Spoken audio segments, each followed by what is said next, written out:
In today's video, I'll show you on how you can start a sketch with an imported image in Onshape CAD. So the first thing that you want to do is to go ahead and place a sketch on a plane right here. And what you want to do is to go ahead and import an image using the import tool. You will be able to see that under this specific option, which is to insert DXF or DWG. Just click on the drop down menu, click on insert image, and from here you then want to click on the import button. I'm going to be importing a popular character, and then you want to go ahead and place it onto our sketch right here.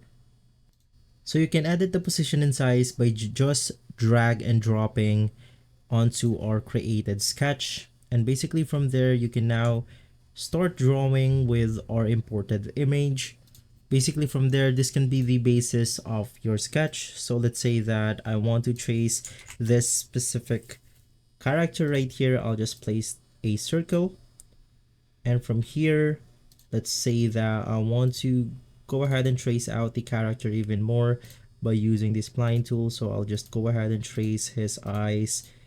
Also, let's do the other eye, and from there we are then going to simply extrude it, and then we have made a shape based on our image right here.